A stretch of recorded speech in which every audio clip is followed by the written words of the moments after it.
আমাদের online platform global কেমিয়াতে তোমাদের সবাইকে স্বাগত।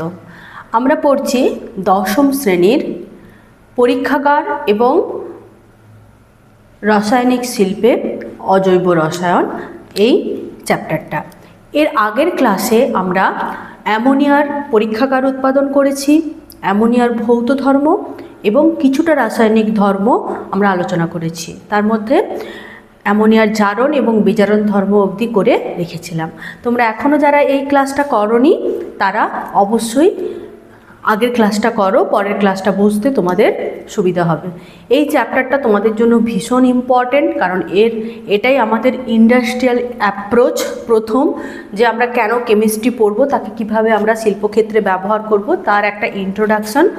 এটারই পরবর্তী ক্ষেত্রে আরও অনেক ব্যাপকভাবে প্রয়োগ আছে, কারণ পুরো কেমিস্ট্রিটাই তো অ্যাপ্লিকেশনের উপর নির্ভরশীল। আমরা নিত্যদিন যে ব্যবহার্য জিনিসপত্র, শিল্প যা কিছু বলি না কেন সবই কোথা থেকে আসছে? কেমিস্ট্রি থেকে আসছে।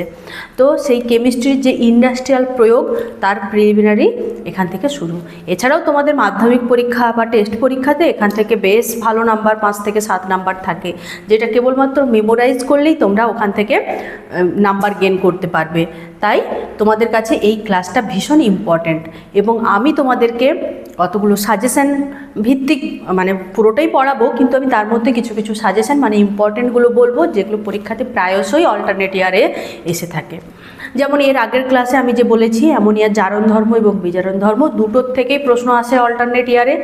সাধারণত আমি যখন সালের প্রশ্ন তোমাদের আলোচনা করব তখন কোন চ্যাপ্টারটা এবছরের জন্য ইম্পর্ট্যান্ট, মানে 2027-এর জন্য ইম্পর্ট্যান্ট, এবং কি কি প্রশ্নগুলো সাধারণত আসে, কি কি রিয়াকশান আসবে, সেগুলো আমরা আলোচনা করব। তাহলে আজকে আমরা শুরু করছি অ্যামোনিয়ার পরবর্তী অংশ, যেটা হচ্ছে তোমার ভৌত এবং রাসায়নিক ধর্মের যে বিজারণ ধর্ম অবধি পড়েছি। এরপরে একটা গুরুত্বপূর্ণ বিক্রিয়া অ্যামোনিয়ার, সেটা হচ্ছে সোডিয়ামের সঙ্গে, ধাতব সোডিয়ামের সঙ্গে বিক্রিয়া। ধাতব সোডিয়াম, উত্তপ্ত ধাতব সোডিয়ামের মধ্য দিয়ে 360 ডিগ্রি সেন্টিগ্রেড উষ্ণতায় আমরা যদি অ্যামোনিয়া গ্যাস চালনা করি তাহলে কি উৎপন্ন হয়? সোডামাইট উৎপন্ন হয়, সঙ্গে হাইড্রোজেন গ্যাস উৎপন্ন হয়। তাহলে রাসায়নিক বিক্রিয়া কি হবে?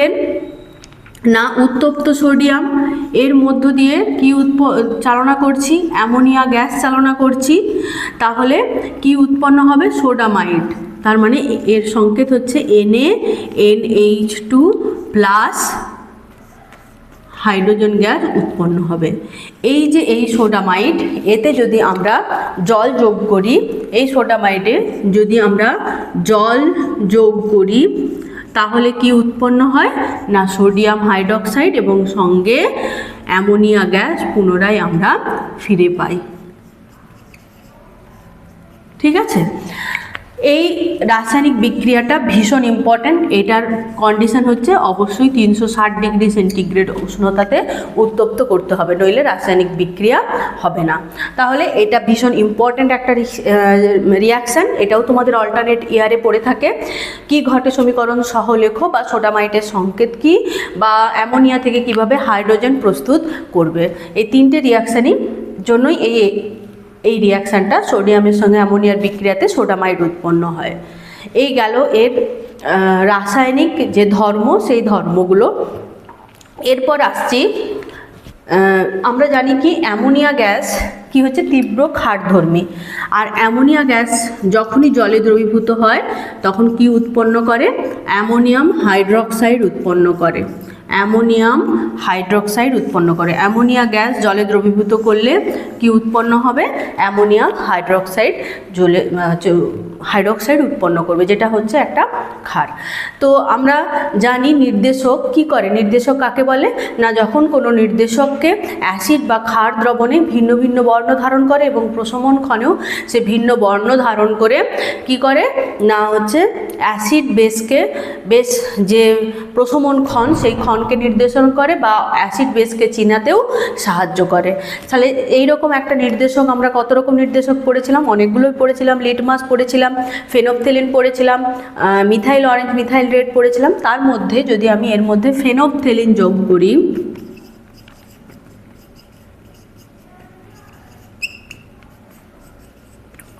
ফিনফথিলিন যোগ করি, তাহলে কি উৎপন্ন করে? এই দ্রবণটা গোলাপি বর্ণ ধারণ করে।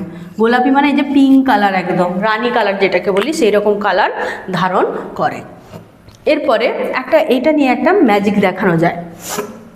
একটা রুমালের মধ্যে যদি আমি অ্যামোনিয়ার হাইড্রক্সাইডের জলীয় দ্রবণ যোগ করি এবং তার মধ্যে যদি ফোঁটা ফোঁটা কি ফেনফথেলিন যোগ করি, তাহলে কি হবে? যে অংশটাতে অ্যামোনিয়াম হাইড্রক্সাইড আছে আর ফেনফথেলিন দিয়ে ভেজেছে, সেই অংশটা কি হয়ে যাবে?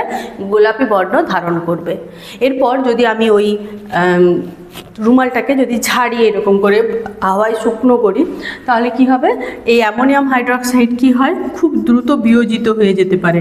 অ্যামোনিয়াম হাইড্রক্সাইড কি হয়? দ্রুত বিয়োজিত হয়ে অ্যামোনিয়া গ্যাস এবং সঙ্গে জল উৎপন্ন করে। ঠিক যেরকম যুক্ত হয় অ্যামোনিয়াম হাইড্রক্সাইড এবং জল যুক্ত হয়ে অ্যামোনিয়াম হাইড্রক্সাইড উৎপন্ন করে, তেমনি অ্যামোনিয়াম হাইড্রক্সাইডও দ্রুত বিয়োজিত হয়ে গ্যাসীয় অ্যামোনিয়া উৎপন্ন করে। এরপর যখনই তুমি এটাকে এরকমভাবে ছাড়বে রুমালটাকে, তখনই কি হবে? এখান থেকে অ্যামোনিয়া গ্যাস বেরিয়ে যাবে। অ্যামোনিয়া গ্যাস বেরিয়ে গেলে তার আর ক্ষারীয় ধর্ম থাকবে না, তখন এই কালারটা কি হয়ে যাবে? না, পুরোটাই হচ্ছে তোমার সাদা হয়ে যাবে। তাহলে এই যে রং কি হয়ে যাচ্ছে? গোলাপি রং সঙ্গে সঙ্গে সাদা হয়ে যাচ্ছে।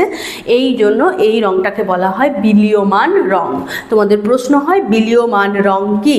তাহলে অ্যামোনিয়ার ক্ষারীয় দ্রবণে, মানে ক্ষারীয় জলীয় দ্রবণে যদি আমরা কয়েক ফোঁটা ফেনফথেলিন যোগ করি, তাহলে দ্রবণের বর্ণ গোলাপি হয়। এই রকম গোলাপি রংকেই বলা হচ্ছে বিলীয়মান রং। কারণ বিলীয়মান মানে যেটা বিলীন হয়ে যায়, তার মানে কিছুক্ষণ রাখলে অ্যামোনিয়াম হাইড্রক্সাইড যখন বিয়োজিত হয়ে অ্যামোনিয়া উৎপন্ন করে, তখন আর ওই দ্রবণের ক্ষারকত্ব বা ক্ষারীয় ধর্ম থাকে না, ফলে ওই গোলাপি রং কি হয়? পুনরায় সাদা হয়ে যায় বা বর্ণহীন হয়ে যায়। তাই জন্য একে বলা হয় বিলীয়মান রং। এরপর তোমরা বলবে যে এই যে অ্যামোনিয়া আমরা পড়ছি কেন? অ্যামোনিয়ার যেরকম শিল্প ব্যবহার আছে, তেমনি পরীক্ষাগারেও কিন্তু এর বিশাল ইম্পর্টেন্স আছে। আমাদের বিভিন্ন রকম পরীক্ষাগারে যে সমস্ত প্র্যাকটিক্যাল করতে হয় ক্লাস 11-12, তার মধ্যে আছে রেডিক্যাল অ্যানালিসিস। মানে তোমরা কোনো একটা সল্ট দেওয়া হয়, তার বেসিক রেডিক্যাল এবং অ্যাসিড রেডিক্যালকে আমাদেরকে শনাক্ত করতে হয়। যেমন ধরো NaCl, আমরা এই লবণটার মধ্যে কি থাকে? একটা বেসিক মূলক থাকে এবং একটা অ্যাসিডিক মূলক থাকে। এখানে বেসিক মূলক কোনটা? ধাতব মূলক Na+, হ্যাঁ, আর এখানে হচ্ছে আম্লিক মূলক থাকে Cl-। তাহলে আমাকে তোমাকে ডিটেক্ট করতে হয় যে কি কি মূলক আছে। তাহলে Na+ আছে এবং Cl- আছে। এই যে ধাতব লবণ থেকে ধাতব মূলকগুলোকে শনাক্তকরণের জন্য অ্যামোনিয়া কিন্তু ভীষণ গুরুত্বপূর্ণ ভূমিকা পালন করে। কারণ আমরা কিছু কিছু তোমার ধাতব রেডিক্যাল আছে, যেমন হচ্ছে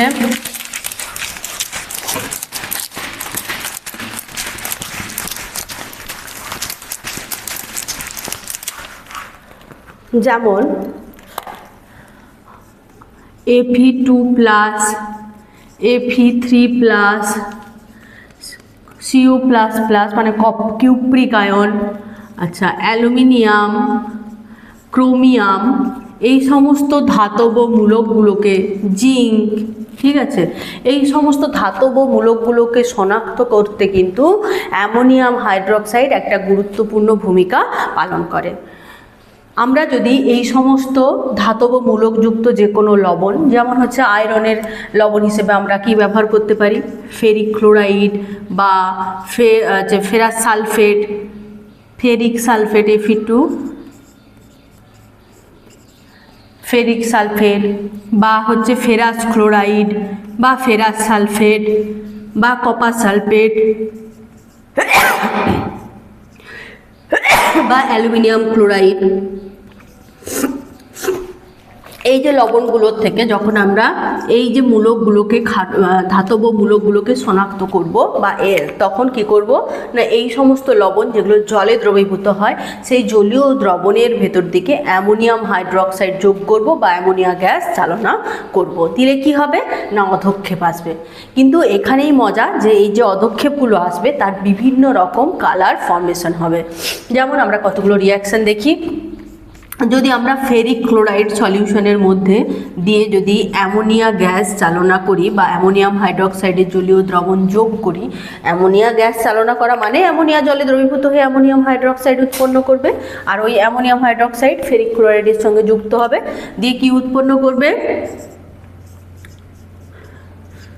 ফেরিক হাইড্রোক্সাইড, যার বর্ণ হচ্ছে বাদামি। তোমরা এই রঙটা সবাই চেনো, বাদামি বর্ণটা হচ্ছে, দেখবে জলের ট্যাঙ্কে বা জলের বোতল অনেকক্ষণ জল বা বাথরুমে দেখবে যে সমস্ত কন্টেনার, ওয়াটার কন্টেনারগুলো রাখা হয়, কিছুদিন পরে একটা বাদামি বর্ণ ধারণ করে।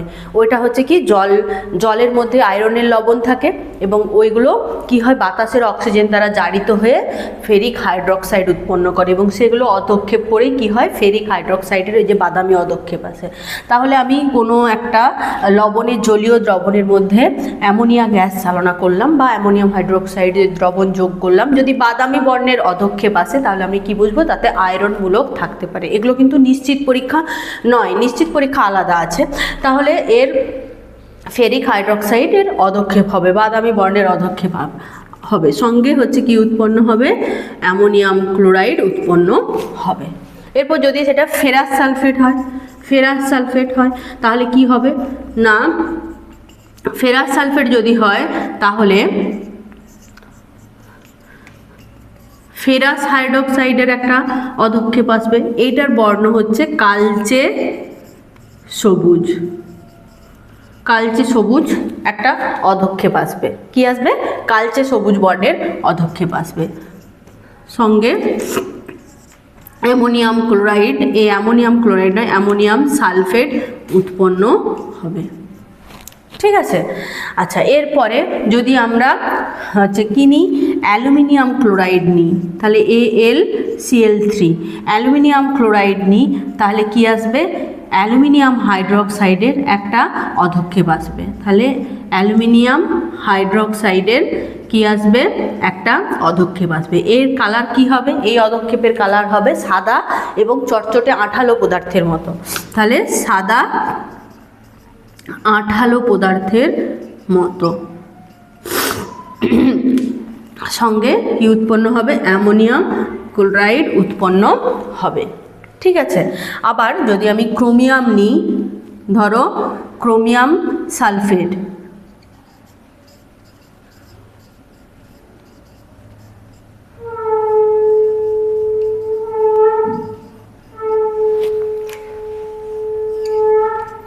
তাহলে কি হবে, ক্রোমিয়াম হাইড্রোক্সাইড, এই ক্রোমিয়াম হাইড্রোক্সাইডের বর্ণ কেমন হয়, সবুজ বর্ণের ক্রোমিয়াম হাইড্রোক্সাইডের অধক্ষেপ আসবে, সঙ্গে অ্যামোনিয়াম সালফেট উৎপন্ন হবে। কি উৎপন্ন হবে, অ্যামোনিয়া সালফেট উৎপন্ন হবে।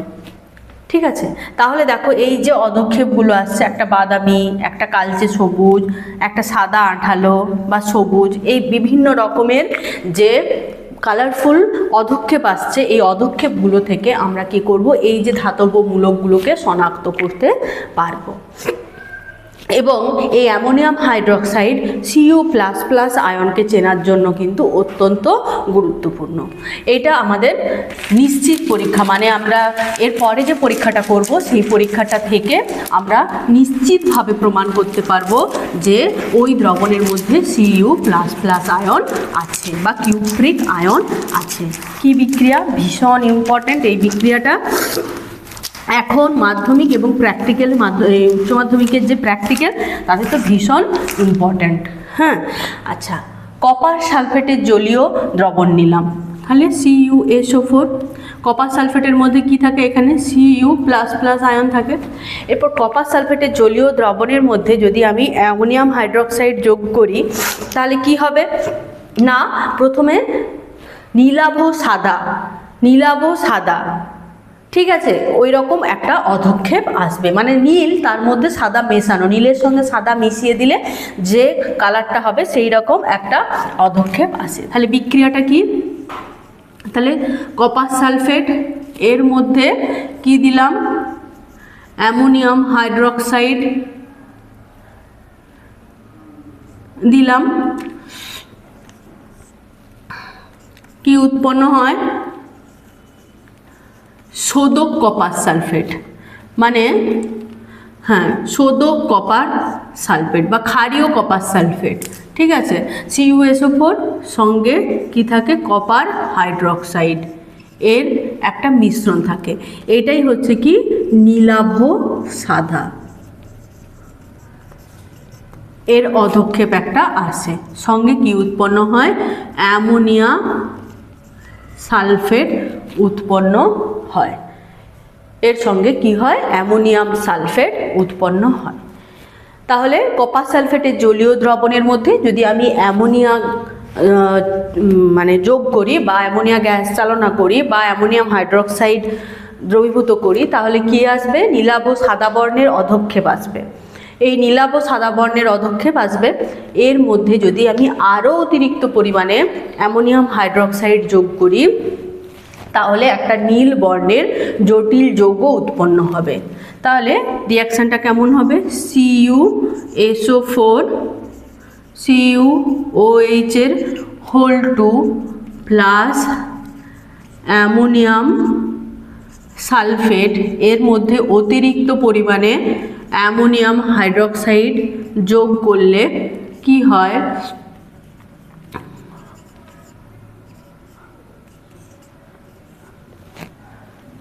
কিউপ্রো অ্যামোনিয়াম সালফেট, এটা হচ্ছে গাঢ় নীল বর্ণের দ্রবণ তৈরি হয়। আর কিন্তু অধক্ষেপ থাকবে না, কি হবে, গাঢ় নীল বর্ণের এই দ্রবণ তৈরি হবে, সঙ্গে কি হবে, জল উৎপন্ন হবে। তাহলে এই যে জটিল যৌগটা উৎপন্ন হচ্ছে, কপারের জটিল যৌগ, এটার নাম হচ্ছে টেট্রা অ্যামিনো কপার সালফেট। তাহলে এটা কি হচ্ছে, টেট্রা অ্যামিন কপার, এর স্টেটটা হচ্ছে 2 সালফেট। এই বর্ণের গাঢ় একটা জটিল যৌগ উৎপন্ন করবে, যেটা কনফার্ম করবে যে কপারের কি আছে এখানে +2 স্টেটে, মানে Cu++ ধাতব আয়ন উপস্থিত আছে। এটা ভীষণ ইম্পর্ট্যান্ট। আর এই যে নামকরণটা হচ্ছে, এটা হচ্ছে জটিল যৌগ। যে সমস্ত সন্ধিগত মৌল আছে তারা নিজেদের মধ্যে বিক্রিয়া করে এইরকম জটিল যৌগ তৈরি করে। তোমরা 11-12 যখন জটিল যৌগ পড়বে তখন এখানে এদের যে নামকরণ সেইগুলোও তোমরা শিখবে। এই যে বললাম টেট্রা অ্যামিন, মানে হচ্ছে দেখো টেট্রা মানে চারটে অ্যামোনিয়া আছে, কপার 2 স্টেটে আছে এবং সালফেট তার লবণ, ঠিক আছে। এটা তোমার জটিল যৌগের এই যে নামকরণগুলো তখন শিখবে। আচ্ছা, কেমিস্ট্রি কিন্তু একটা খুব কালারফুল সাবজেক্ট এবং কালারফুল এবং ইন্টারেস্টিং একটা জিনিস। যদি তোমরা একে ভালোবাসতে পারো তাহলে তোমরা কিন্তু এখান থেকে বহুত কিছু জিনিস রিটার্ন পাবে। এই গেল তোমাদের হচ্ছে অ্যামোনিয়াকে কিভাবে শনাক্ত করবে না, অ্যামোনিয়ার সাহায্যে কিভাবে ধাতব আয়ন শনাক্ত করবে সেটার ডিটেলস। আচ্ছা, এরপর অ্যামোনিয়া গ্যাসকে তোমরা শনাক্ত করবে কি করে। 1 নম্বর দেখো, যে গন্ধ আছে, আমরা জানি অ্যামোনিয়ার একটা স্পেশাল ঝাঁঝালো গন্ধ আছে, যেটা থেকে আমরা তাকে ভৌত উপায়ে হচ্ছে করতে পারবো, মানে তাকে আইডেন্টিফাই করতে পারবো। কিন্তু পরীক্ষাগারে যে ভৌত ধর্ম দিয়ে কিন্তু আইডেন্টিফিকেশান চলে না, তাকে কনফার্ম করতে হবে। আর এই কনফার্মেটিভ টেস্টের জন্য তোমাকে সবসময় কোনো কনফার্মেশন টেস্ট বা রিয়াকশানের মধ্য দিয়ে যেতে হবে। অ্যামোনিয়া গ্যাসকে শনাক্তকরণের জন্য আমরা কি ব্যবহার করব, নেসলার বিকারক। কি ব্যবহার করব, নেসলার বিকারক। এটা একটা ভীষণ ইম্পর্ট্যান্ট প্রশ্ন, নেসলার বিকারক কি। তাহলে এর পরের যেটা প্রশ্ন সেটা হচ্ছে নেসলার বিকারক কি।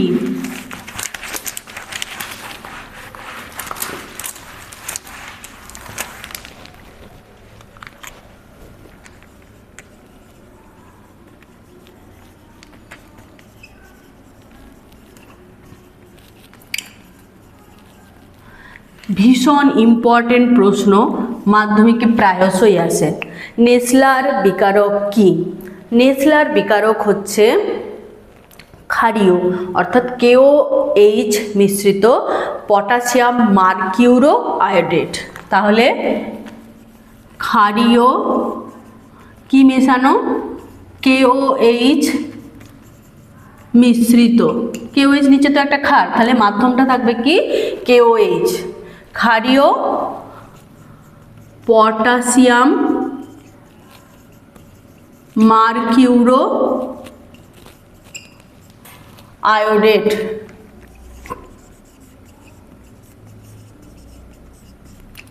যার সংকেত হচ্ছে K2HgI4। এটাও একটা কিন্তু জটিল যৌগ। এই জটিল লবণের কি হচ্ছে, স্বচ্ছ দ্রবণকে বলা হচ্ছে কি না নেসলার বিকারক। ভীষণ ইম্পর্টেন্ট। তাহলে এর সংকেত হচ্ছে K2HgI4। কিন্তু তোমাদেরকে মাস্ট বলতে হবে এই যে ক্ষারীয় মাধ্যমে বা KOH মিশ্রিত পটাশিয়াম মার্কিউরো আয়োডেটের জলীয় দ্রবণকে, স্বচ্ছ জলীয় দ্রবণকে বলা হচ্ছে নেসলার বিকারক। ঠিক আছে, তাহলে নেসলার বিকারকের সাহায্যে কিভাবে আমরা অ্যামোনিয়া গ্যাসকে শনাক্ত করব না, কোনো একটা টেস্ট টিউবের মধ্যে নেসলার বিকারক নিয়ে যদি আমি তার মধ্যে দিয়ে অ্যামোনিয়া গ্যাস চালনা করি, কি গ্যাস চালনা করি, অ্যামোনিয়া গ্যাস যদি চালনা করি, তাহলে কি হবে না বাদামি বর্ণের অধক্ষেপ আসবে। এই বাদামি বর্ণের অধক্ষেপটাই প্রমাণ করবে যে যে যৌগটা উৎপন্ন হয়েছে সেটা হচ্ছে অ্যামোনিয়ার সঙ্গে বিক্রিয়া করেই উৎপন্ন হয়েছে। ঠিক আছে, এখানেও একটা জটিল যৌগ উৎপন্ন হয়, যেহেতু তোমাদের সিলেবাসে নেই, তোমাদের এই মুহূর্তে এত জানার দরকার নেই। এখান থেকে বিশেষ কিছু প্রশ্ন আসে না, শুধু বলে নেসলার বিকারক কি কাজে ব্যবহার করা হয় বা পরীক্ষাগারে অ্যামোনিয়া গ্যাসকে তোমরা শনাক্ত করবে কিভাবে। আচ্ছা, এরপরে আমরা আসছি অ্যামোনিয়ার আমাদের শরীরে কি প্রভাব ফেলতে পারে। কারণ অ্যামোনিয়ার রাসায়নিক শিল্পে কিন্তু প্রচুর ব্যবহার আছে। কি ব্যবহার আছে আমরা একটু পরে যাচ্ছি, কিন্তু এই মুহূর্তে আমরা দেখতে পাচ্ছি যে অ্যামোনিয়া গ্যাসের কিন্তু একটা বিশাল প্রভাব আছে, মানে আমরা আগেও পড়েছি বা বলেছি। তো অ্যামোনিয়া গ্যাসকে তাহলে মানুষকে ডিল করতে হবে, তাহলে এই অ্যামোনিয়া গ্যাসের কি প্রভাব আমাদের শরীরে পড়ে সেটা আমাদেরকে জানতে হবে। দেখো, প্রথমেই বলি অ্যামোনিয়া হচ্ছে একটা তীব্র ঝাঁঝালো গন্ধযুক্ত গ্যাস, যেটা আমরা ভৌত ধর্ম এর আগের ক্লাসে যখন আমরা ভৌত ধর্ম পড়েছি সেখানে আমরা দেখেছি, এবং আমরা এই গন্ধটার সঙ্গে সবাই পরিচিত। কারণ আমরা যখন এই ফার্স্ট পিরিয়ডের পরে টয়লেটে যাই স্কুলে বা কোনো পাবলিক টয়লেট ইউজ করি, তখন আমরা এই গন্ধটা পেয়ে থাকি, কারণ আমাদের মূত্রের সঙ্গে যে ইউরিয়ার নির্গত হয় সেটা বিয়োজিত হয়ে অ্যামোনিয়া গ্যাস উৎপন্ন করে, এবং সেই ঝাঁঝালো গন্ধের জন্যই আমরা পাবলিক টয়লেট ব্যবহার করতে পারি না ভালো করে যদি আমরা জল না দিই। তো তাহলে অ্যামোনিয়ার একটা বিশেষ হচ্ছে গন্ধ আছে এবং যেটা একটা ঝাঁঝালো প্রভাব আছে। তাই অ্যামোনিয়া গ্যাস যখনই আমাদের চোখে মুখে লাগে বা আমাদের নিঃশ্বাসের সঙ্গে বা চোখের মধ্যে ডিরেক্ট লাগে, তখন আমাদের যে অশ্রু গ্রন্থি আছে সেই অশ্রু গ্রন্থিকে কিন্তু খুব ভালো মানে বেশিভাবে হচ্ছে এফেক্টেড করে, এবং তাই জন্য কি হয় না অনবরত জল পড়তে থাকে। কি হয়, অনবরত জল পড়তে থাকে। তাই কি হয় না অ্যামোনিয়া গ্যাস যদি বেশিক্ষণ চোখে লাগে তাহলে কি হয় না আমাদের চোখ দিকে জল পড়তে শুরু করে এবং চোখে জ্বালা সৃষ্টি হয়। তাহলে 1 নম্বর, চোখের অশ্রুগ্রন্থি থেকে জল নির্গত হয় এবং চোখ জ্বালা করে। যদি আমাদের শ্বাস প্রশ্বাসের সঙ্গে শরীরের মধ্যে যায় তাহলে কি হয়, আমরা অজ্ঞান হতে পারি, এবং বেশিক্ষণ ধরে যদি অ্যামোনিয়া গ্যাস যায় তাহলে আমাদের কিন্তু মৃত্যু পর্যন্ত হতে পারে। তাহলে প্রিকশন কি, আমরা অ্যামোনিয়া গ্যাস যদি কোথাও লিকেজ হয় বা পরীক্ষাগারে অ্যামোনিয়া গ্যাস ধরো খুব বেশি পরিমাণে নির্গত হচ্ছে, তাহলে আমরা কি করব, বা কোনো একটা ধরো ইন্ডাস্ট্রিয়াল এরিয়াতে যেখানে অ্যামোনিয়া নিয়ে কাজ হচ্ছে, অ্যামোনিয়া গ্যাস লিকেজ হচ্ছে, তাহলে সেই মুহূর্তে আমাদের প্রিকশন কি হবে না প্রথমেই হচ্ছে কি, যদি আমরা অ্যামোনিয়া নিয়ে কাজ করি বা যেখানে আমরা কাজ করছি সেখানে যদি অ্যামোনিয়া গ্যাস নির্গত হয় তাহলে আমাদেরকে প্রথমে কি নিতে হবে, চোখে জলের ঝাপটা নিতে হবে। কি নিতে হবে, চোখে জলের ঝাপটা নিতে হবে। কারণ আমরা কি জানি, অ্যামোনিয়া প্রচুর পরিমাণে জলে দ্রবীভূত হয়। সাধারণত 1 আয়তন, আমরা আগের ক্লাসেও বলেছি এখনও বলছি, 1 আয়তন জলের মধ্যে প্রায় 1150 আয়তন অ্যামোনিয়া গ্যাস দ্রবীভূত হয়। তাহলে অ্যামোনিয়া গ্যাস কিন্তু সহজেই কি হয়, জলে দ্রবীভূত হয়ে যায়। তাই জন্য কি করব, আমরা সঙ্গে সঙ্গে চোখে মুখে জলের ঝাপটা নিব, যাতে যে অ্যামোনিয়া গ্যাসটা আমাদের চোখের পড়ছে বা বাতাসের মধ্যে আছে, সেটা যাতে করে আমাদের মুখের কাছাকাছি যেগুলো আছে সেগুলো যাতে সহজেই জলে দ্রবীভূত হয়ে যায়। এছাড়াও যেখানে অ্যামোনিয়া গ্যাস লিকেজ হচ্ছে সেখানে হচ্ছে চতুর্দিকে জল ছেটাতে হবে, তাহলে বায়ুমণ্ডলের মধ্যে যে সমস্ত অ্যামোনিয়া গ্যাসগুলো আছে সেগুলো সহজেই ওই জলের মধ্যে দ্রবীভূত হয়ে যাবে। এছাড়াও আমরা ভিজে রুমাল দিয়ে মুখ মুছতে পারি। ভিজে রুমাল দিয়ে যদি আমরা মুখ মুছি তাহলে কি হয় না, ওই অ্যামোনিয়া গ্যাসটা জলের মধ্যে দ্রবীভূত হয়। এর থেকেও বেশি যদি লিকেজ হয় তাহলে ওই ইন্ডাস্ট্রিয়াল এরিয়া বা ওই এরিয়ার মধ্যে, যদি এটা কোনো শহরাঞ্চলের মধ্যে হয় তাহলে কি হবে, ওইখানকার লোকজনকে আমাকে কী করতে হবে, স্থানান্তরিত করতে হবে বা সরানোর ব্যবস্থা করতে হবে। আর যারা অসুস্থ হয়ে পড়বে তাদেরকে দ্রুত প্রাইমারি চিকিৎসা করার পরে হাসপাতালে পাঠাতে হবে। ঠিক আছে, এই গেল অ্যামোনিয়াকে আমরা কিভাবে, অ্যামোনিয়া গ্যাস লিকেজ হলে আমরা কী কী প্রিকশন নিতে পারি বা কী কী প্রোটেকশন নিতে পারি হলো। এরপরে আমরা, তোমাদের প্রশ্ন হতে পারে অ্যামোনিয়া গ্যাসকে আমরা কেন ব্যবহার করতে যাবো? যে আপনি বললেন লোকালয়ের মধ্যে ব্যবহার করতে হবে বা লোকালয়ে থাকবে কেন? কারণ দেখো, অ্যামোনিয়া গ্যাসের আরও একটা ইম্পর্টেন্ট ধর্ম হচ্ছে, সেটা হচ্ছে অ্যামোনিয়া খুব সহজে তরল অ্যামোনিয়ায় পরিণত হতে পারে। আমরা দেখেছি নর্মাল টেম্পারেচারে কি হয় না, নর্মাল টেম্পারেচারে বলছি, নর্মাল বায়ুমণ্ডলীয় চাপে মাত্র 33.4 ডিগ্রি সেন্টিগ্রেড টেম্পারেচারে কি হয়, অ্যামোনিয়া তরলে পরিণত হয়।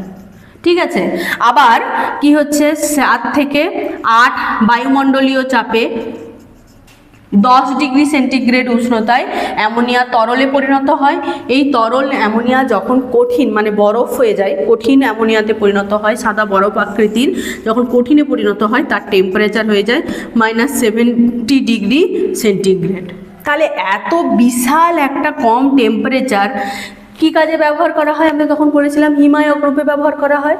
তাহলে আমরা যে বিভিন্ন রকম কোল্ড স্টোরেজ ব্যবহার করি, যেখানে খাদ্যশস্য বা হচ্ছে সবজি বা মাছ মাংস সংরক্ষণ করা হচ্ছে, সেই সমস্ত কোল্ড স্টোরেজে কিন্তু অ্যামোনিয়াকে হিমায়ক দ্রব্য রূপে ব্যবহার করা হয়। এটাও তোমাদের প্রশ্ন আসে যে অ্যামোনিয়াকে কেন হিমায়ক দ্রব্য রূপে ব্যবহার করা হয়? তাহলে অ্যামোনিয়ার এই দুটো বৈশিষ্ট্যের জন্যই, যে অ্যামোনিয়া খুব সহজে তরলে পরিণত হয় এবং তরল অ্যামোনিয়ার টেম্পারেচার জলের মানে বরফের থেকেও অনেক কম, তাই জন্য একে হিমায়ক রূপে ব্যবহার করা হয়। আর দ্বিতীয় হচ্ছে কি না, হচ্ছে অ্যামোনিয়াকে সহজে অ্যাভেলেবেল এবং হচ্ছে খুব কম টেম্পারেচার মানে তৈরি করতে পারে, তার জন্য অ্যামোনিয়াকে হিমায়ক পদার্থ রূপে ব্যবহার করা হয়। তাহলে যে কোনো কোল্ড স্টোরেজে আমাদের প্রবলেম হতে পারে, মানে দুর্ঘটনা করতে পারে। তো যে কোনো ইন্ডাস্ট্রি বা যে কোনো ইনস্ট্রুমেন্ট নিয়ে কাজ করলো, কেমিক্যাল নিয়ে কাজ করলে যে কোনো সময় দুর্ঘটনা ঘটতে পারে। তাই আমাদের কিন্তু সতর্কতাটা আগে জেনে রাখার দরকার, সেফটি প্রিকশন আগে। সে তো বাড়ির মধ্যে থাকলেও দেখবে যখন বাড়ি তৈরি করা হয় তখন বাড়িতে 2টো গেট রাখা হয়, বা কোনো বড় যখন হচ্ছে হাসপাতাল যখন যাও তখন এমার্জেন্সি এক্সিস্ট বলে একটা জায়গা থাকে। ধরো তুমি লিফট ইউজ করছো, একটা বহুতল বাড়িতে লিফট ইউজ করছো, আগুন ধরলো, তাহলে প্রথমে কি হবে, কারেন্টের যে কানেকশন থাকে সেটা নষ্ট হয়ে যাবে। কারেন্ট কানেকশন গেল মানেই হচ্ছে তোমার লিফট বা যেগুলো হচ্ছে তোমার এলিভেটর এগুলো সব বন্ধ হবে। তাহলে তোমাকে সিঁড়ি ইউজ করতে হবে, এবং সেক্ষেত্রে প্রত্যেকটা জায়গায় ইভিন বাস, তোমার ট্রেন বা হচ্ছে এরোপ্লেন মানে ফ্লাইট, যেগুলো সব জায়গাতেই একটা এমার্জেন্সি এক্সিস্ট থাকে, বুঝেছো? তাই যে কোনো জায়গায় যে কোনো জিনিস ব্যবহারের জন্যই তার সতর্কতাটা কি আমাদেরকে জানতে হবে। এই গেল অ্যামোনিয়ার ভৌত এবং রাসায়নিক ধর্ম। এরপরে আমরা আসবো অ্যামোনিয়ার ইন্ডাস্ট্রিয়াল প্রয়োগ কি। ইন্ডাস্ট্রিয়াল প্রয়োগ প্রচুর পরিমাণে আছে।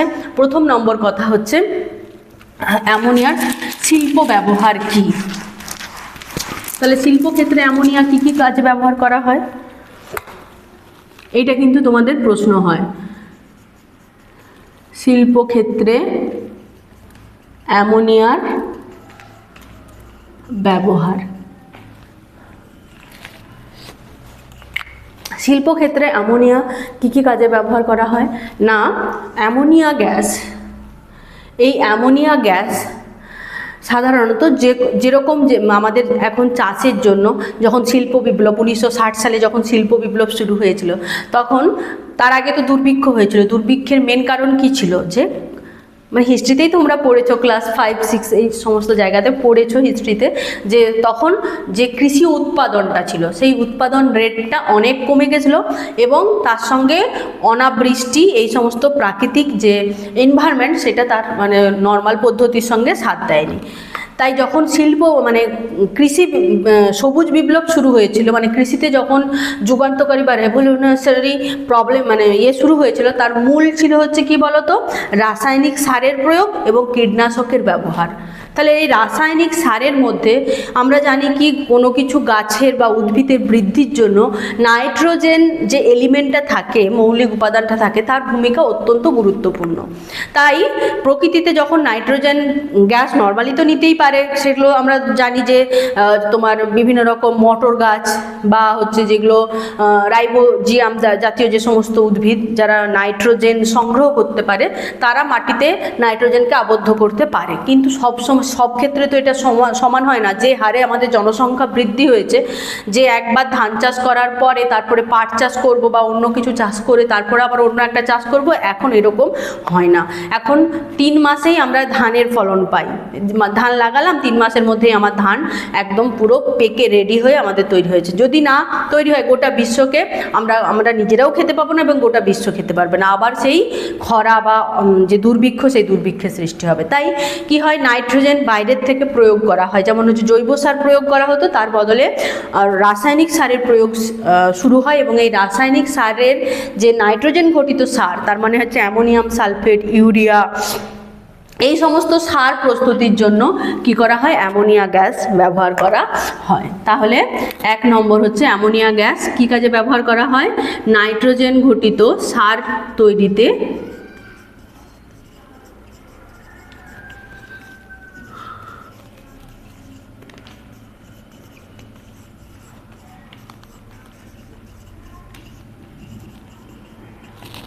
ব্যবহৃত হয়। নাইট্রোজেন ঘটিত সারের মধ্যে কি বললাম, অ্যামোনিয়াম সালফেট আর হচ্ছে ইউরিয়া তৈরিতে ব্যবহৃত হয়। ঠিক আছে। এছাড়াও আমাদের আগে জামাকাপড় তৈরি হতো কি পিওর কটন, মানে তুলো থেকে কার্পাস তুলো বা বিভিন্ন রকম হচ্ছে তোমার রেশম গুটি, এখান থেকে কি তৈরি হতো, সুতো তৈরি হতো। ঠিক আছে, সেখান থেকে আমাদের কি তৈরি হতো, জামাকাপড় তৈরি হতো। কিন্তু মানুষ বাড়ার সঙ্গে সঙ্গেও তাদের চাহিদা বেড়েছে, জামাকাপড়ের চাহিদা বেড়েছে, তাই এই রাসায়নিক পদ্ধতিতে বা কৃত্রিম পদ্ধতিতে রেশম প্রস্তুতি শুরু হয়েছে। সেই রেশম প্রস্তুতি, যে রেশম তৈরি হয় সেটাকে বলা হয় কিউপ্রো অ্যামোনিয়াম।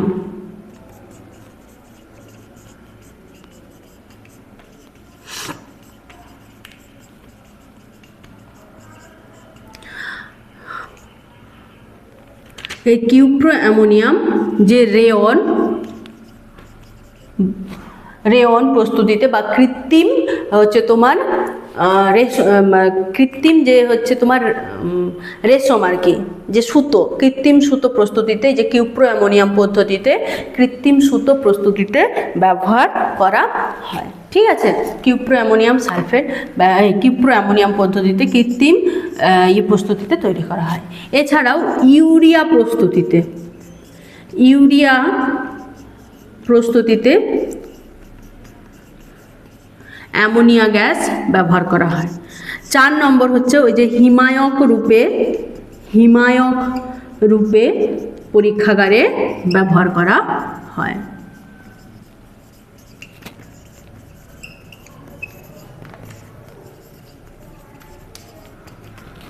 এগুলো হচ্ছে তোমার অ্যামোনিয়ার শিল্প উৎপাদন।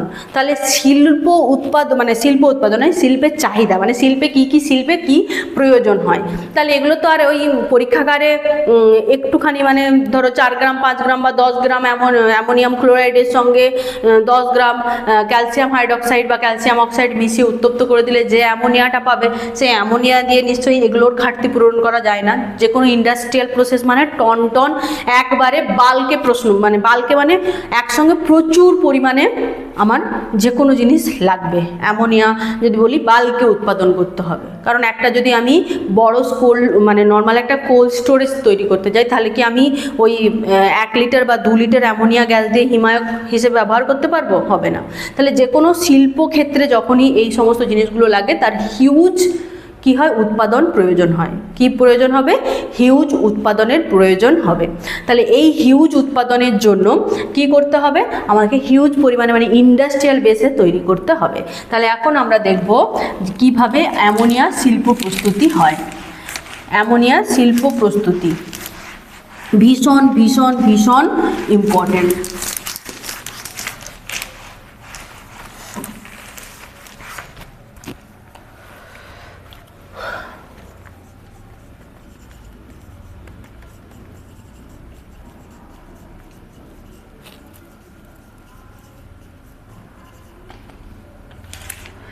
তাহলে অ্যামোনিয়ার শিল্প প্রস্তুতি। শিল্প প্রস্তুতির জন্য আমার প্রয়োজনীয় কি কি রাসায়নিক জিনিস লাগবে সেগুলো আগে দেখতে হবে। তাহলে অ্যামোনিয়া শিল্প প্রস্তুতির জন্য যেটা লাগবে সেটা হচ্ছে নাইট্রোজেন এবং হাইড্রোজেন। ঠিক আছে? এই পদ্ধতিটা আবিষ্কার করেছিলেন বিজ্ঞানী হেবার। তাই এই পদ্ধতির নাম হচ্ছে হেবার পদ্ধতি। ভীষণ ইম্পর্ট্যান্ট, মনে রাখবে কিন্তু, ভীষণ ইম্পর্ট্যান্ট। হেবার পদ্ধতি কি হচ্ছে? হেবার পদ্ধতি। তাহলে নাইট্রোজেন এবং হাইড্রোজেন যে তৈরি করা উৎপন্ন হয় সেটা হচ্ছে কি পদ্ধতিতে? হেবার পদ্ধতিতে নাইট্রোজেন এবং হাইড্রোজেন উৎপন্ন। হেবার পদ্ধতিতে অ্যামোনিয়া তৈরির জন্য কি লাগে? নাইট্রোজেন এবং হাইড্রোজেন।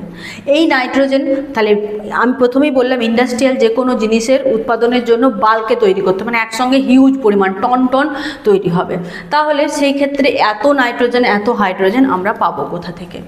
না, নাইট্রোজেনকে আমরা কি করব, যে আমাদের বায়ুমণ্ডল আছে না, বায়ুমণ্ডলের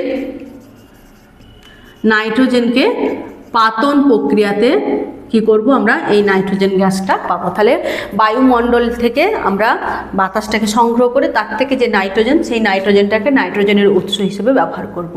আর হাইড্রোজেনকে আমরা ওয়াটার গ্যাস হচ্ছে কার্বন মনোক্সাইড এবং হাইড্রোজেন গ্যাসের মিশ্রণকে বলা হচ্ছে ওয়াটার গ্যাস। এই ওয়াটার গ্যাস থেকে আমরা কি করব? হাইড্রোজেন পাবো। তাহলে আমরা নাইট্রোজেন এবং হাইড্রোজেন যে জিনিসটা আমার লাগবে, সেই নাইট্রোজেন এবং হাইড্রোজেনকে আমরা কোথা থেকে পাবো? বায়ুমণ্ডল থেকে বাতাসকে সংগ্রহ করে তার পাতনের মাধ্যমে কি করব, যে নাইট্রোজেন গ্যাসকে পাবো এবং হচ্ছে ওয়াটার গ্যাস থেকে হাইড্রোজেন সংগ্রহ করব। তাহলে নাইট্রোজেন, এই অ্যামোনিয়া শিল্প প্রস্তুতির জন্য আমাদের কি লাগবে? নাইট্রোজেন এবং হাইড্রোজেন। ঠিক আছে?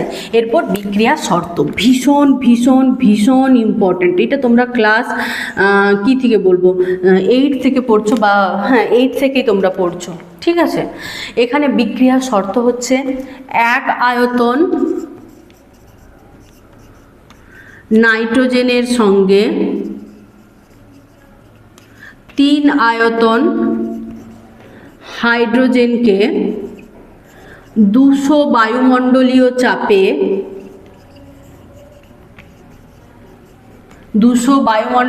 চাপে কত টেম্পারেচার লাগে? 550 ডিগ্রি সেন্টিগ্রেড টেম্পারেচারে, 550 ডিগ্রি সেন্টিগ্রেড টেম্পারেচারে কি হয় না, হচ্ছে লৌহচূর্ণ অনুঘটক ও লৌহচূর্ণ অনুঘটক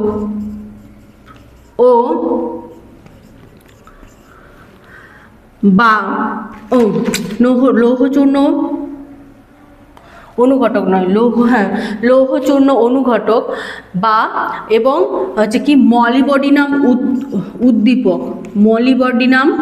উদ্দীপক। এই উদ্দীপক হিসেবে মলিবডিনাম ছাড়াও আমরা ব্যবহার করতে পারি 2% K2O মানে হচ্ছে পটাশিয়াম অক্সাইড এবং হচ্ছে 3% অ্যালুমিনা মানে Al2O3 এর মিশ্রণকে আমরা কি করতে পারি?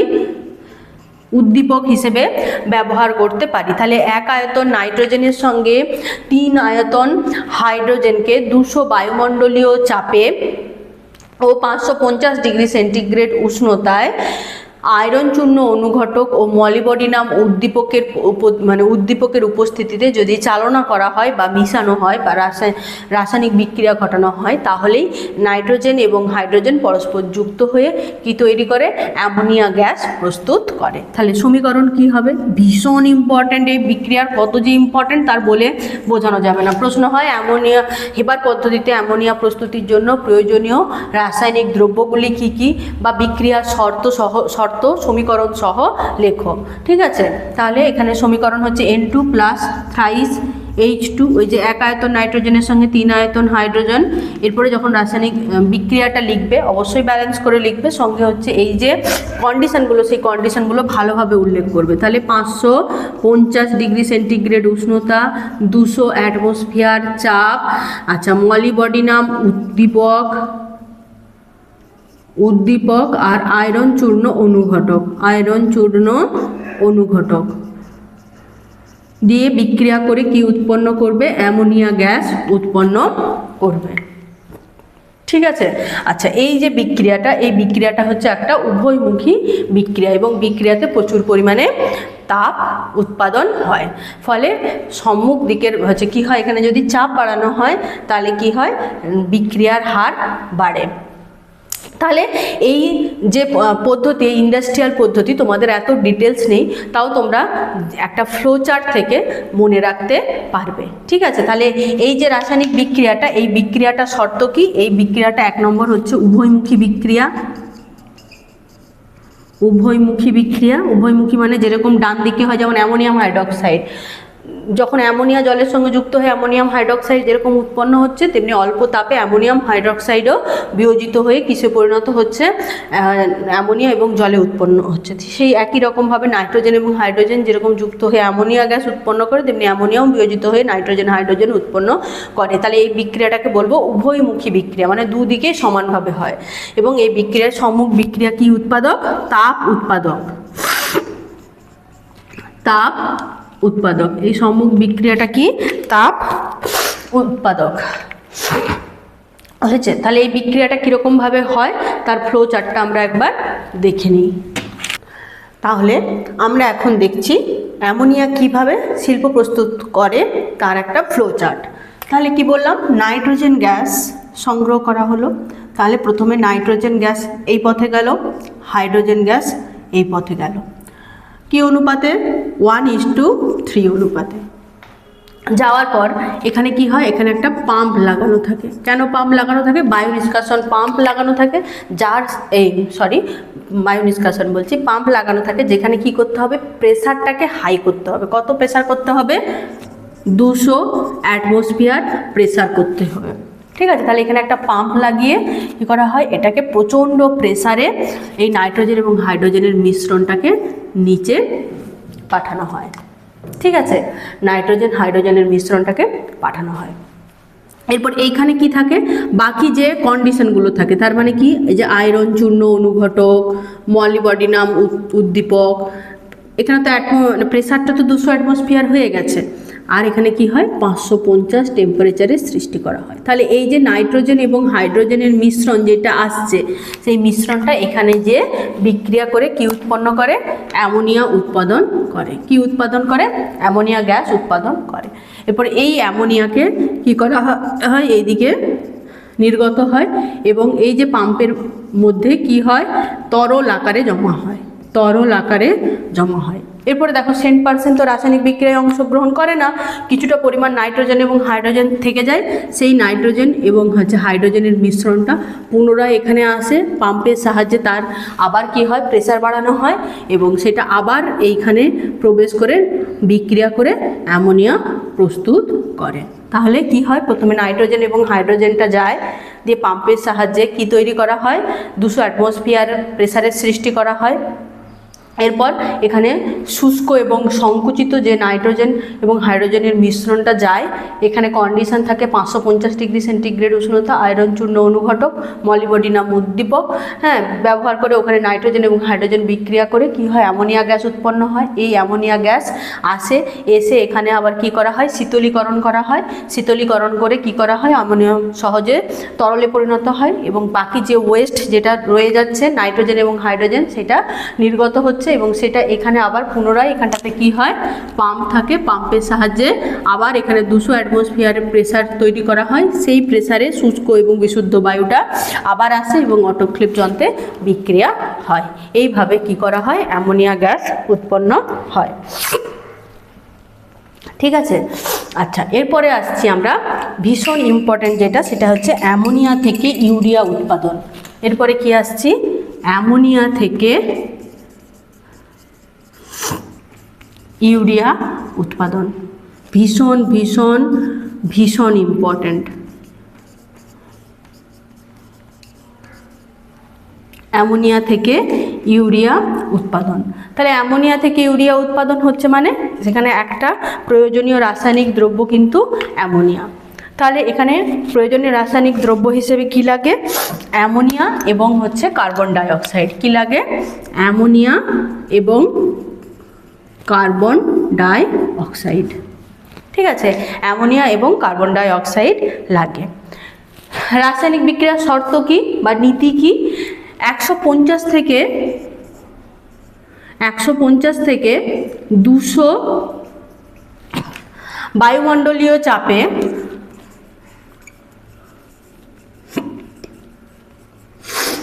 200 ডিগ্রি সেন্টিগ্রেড তাপমাত্রায়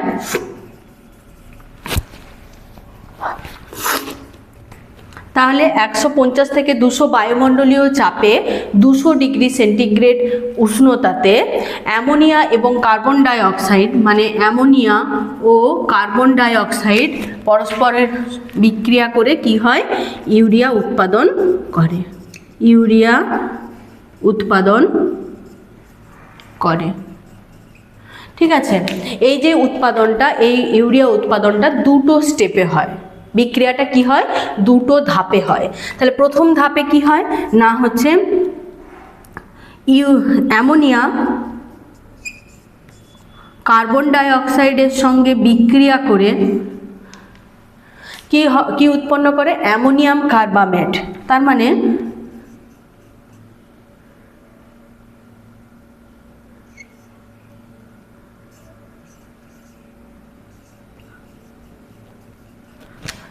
অ্যামোনিয়াম কার্বামেট তৈরি করে। কি উৎপন্ন করে, অ্যামোনিয়াম কার্বামেট তৈরি করে।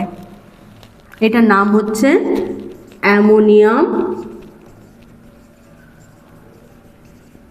কার্বামেট। ঠিক আছে, এরপরে এই অ্যামোনিয়াম কার্বামেট 200 ডিগ্রি সেন্টিগ্রেড উষ্ণতায় দ্বিতীয় ধাপে এই যে অ্যামোনিয়াম কার্বামেট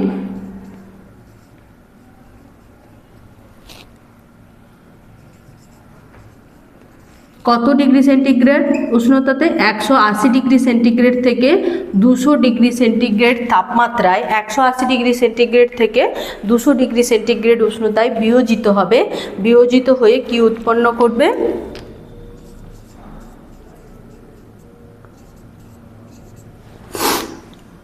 বা এটাকে আমি লিখতে পারি NH2CO NH2, এটাই হচ্ছে ইউরিয়া, সঙ্গে জল উৎপন্ন হবে। ঠিক আছে, তাহলে অ্যামোনিয়ার সঙ্গে কার্বন ডাই অক্সাইডের বিক্রিয়ায় যে ইউরিয়াটা উৎপন্ন হয় দুটো স্টেপে হয় বলে দিতে হবে তোমাকে, এবং দুটো স্টেপের রিয়াকশানই লিখতে হবে। অ্যামোনিয়ার সঙ্গে কার্বন ডাই অক্সাইড বিক্রিয়া করে প্রথমে অ্যামোনিয়াম কার্বামেট তৈরি হবে, পরে অ্যামোনিয়াম কার্বামেট 180 থেকে 200 ডিগ্রি সেন্টিগ্রেড উষ্ণতায় বিয়োজিত হবে, বিয়োজিত হয়ে ইউরিয়া এবং হচ্ছে জল উৎপন্ন করবে।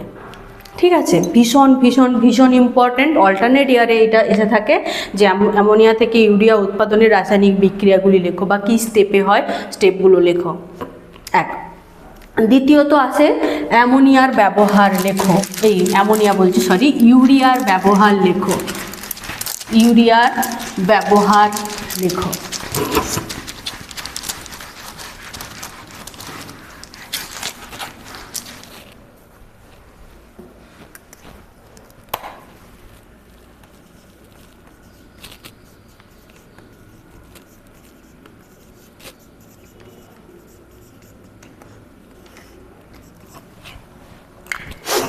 ইউরিয়ার ব্যবহার, কি কি কাজে ইউরিয়া ব্যবহার করা হয়?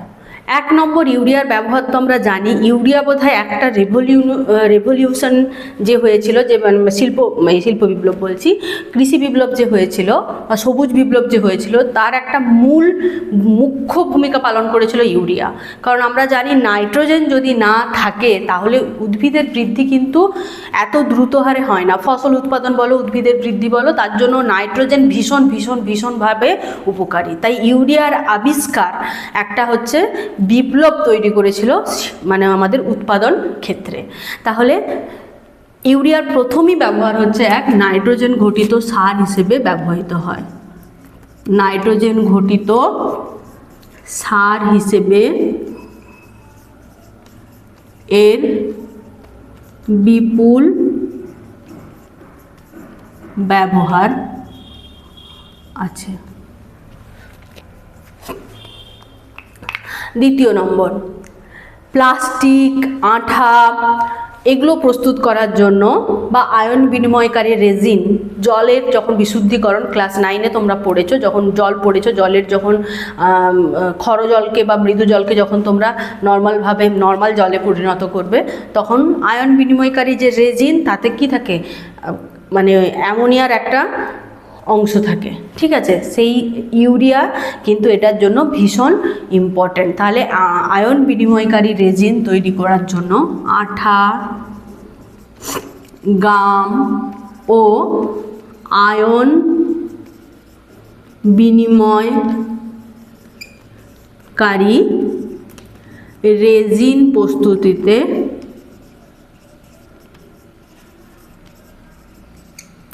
এর ব্যবহার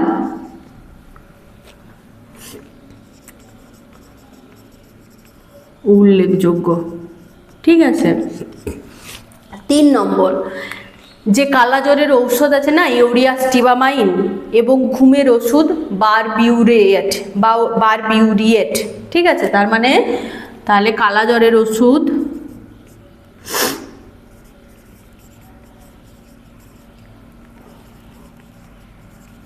কি, ইউরিয়া স্টিবামাইন প্রশ্ন হয়।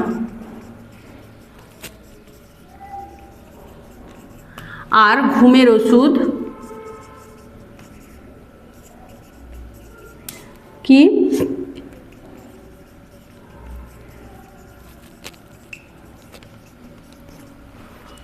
বারবিউরিয়েট প্রস্তুতিতে ইউরিয়ার ভূমিকা কিন্তু উল্লেখযোগ্য বা ইউরিয়া ব্যবহার করা হয়। এছাড়াও মেলামাইন প্রস্তুতিতে ব্যবহার করা হয়, ঠিক আছে? তাহলে এখান থেকে ইউরিয়ার ব্যবহারও কিন্তু মাধ্যমিক পরীক্ষাতে প্রচুর পরিমাণে আসে। তা তোমরা যদি 1-2 সেগমেন্টে ভাগ করো, তাহলে 2 নয় 3টে সেগমেন্টে, কারণ দেখো এর পরে আছে হাইড্রোজেন এবং নাইট্রোজেন একটা অংশ, তার মানে এই হাইড্রোজেন সালফাইড এবং নাইট্রোজেন এটা একটা অংশ, এই ইউরিয়া এবং অ্যামোনিয়া এটা একটা অংশ, আর হচ্ছে sulphuric acid, hydrochloric acid, nitric acid, এই 3টে একটা অংশ। এই 3টে ইউনিট নিয়ে মোটামুটি অল্টারনেট ইয়ারে একটা জায়গা থেকে কিন্তু প্রশ্ন আসে। তাই তোমাদের এই যে রিয়াকশানগুলো ভীষণ ইম্পর্ট্যান্ট। তাহলে আমি কী কী রিয়াকশান ভীষণ ইম্পর্ট্যান্ট বললাম? এক, হেবার পদ্ধতিতে অ্যামোনিয়া উৎপাদন ভীষণ ইম্পর্ট্যান্ট। আচ্ছা, তারপরে ইউরিয়া উৎপাদন, অ্যামোনিয়া থেকে ইউরিয়ার উৎপাদন ভীষণ ইম্পর্ট্যান্ট। আচ্ছা, এরপরে যেটা ইম্পর্ট্যান্ট সেটা হচ্ছে অ্যামোনিয়া পরীক্ষাগার প্রস্তুতি ভীষণ ইম্পর্ট্যান্ট, অ্যামোনিয়ার জারণ ধর্ম, অ্যামোনিয়ার বিজারণ ধর্ম, ঠিক আছে? এই 5টা রিয়াকশানের মধ্যে অল্টারনেট ইয়ারে 1 থেকে 2 তোমরা পাবে, গ্যারেন্টি। তাই তোমরা এই চ্যাপ্টারটা খুব ভালোভাবে পড়ো। দেখো, এই যে ইনঅর্গানিক পড়ার জন্য না কনসেপ্ট ক্লিয়ার করার কিছু থাকে না, তোমাকে অনেকটাই পড়ে মেমোরাইজ করতে হবে। আর একটা জিনিস, যদি তোমাদের কোনো অসুবিধে হয় যে এই যে সংকেত বা রাসায়নিক সমীকরণগুলো মনে থাকছে না, দেখো এগুলোকে বারবার প্র্যাকটিস করে মনে রাখা ছাড়া আর বিকল্প কিছু থাকে না। এটা মনে রাখার মতো মানে কোনো ট্রিক্স বা কোনো কিছু হয় না। তাই তোমাকে বারবার পড়ে লিখে তবেই মনে রাখতে পারবে। তাই তোমরা এখনও যারা আমার আগের ক্লাসগুলো করোনি, অবশ্যই আগের ক্লাস করো। আমার ক্লাসের লিঙ্কগুলো ভিডিও ডেসক্রিপশানে লেখা আছে এবং এন্ড স্ক্রিনেও দিয়ে দেওয়া আছে। তোমরা দেখো, ক্লাসগুলো করো এবং ভালোভাবে পড়াশুনো করো। তার কারণ তোমাদের সামনের পরীক্ষা আছে। তাহলে আজকে এই পর্যন্তই। তোমরা কিন্তু অ্যামোনিয়াটা খুব ভালোভাবে পড়ো, যাতে করে এর পরের ক্লাসগুলো যখন পড়ে এই বোঝাটা যেন মাথা থেকে নামে। তাহলে আজকে এই পর্যন্তই। ধন্যবাদ। দেখা হবে পরের ক্লাসে।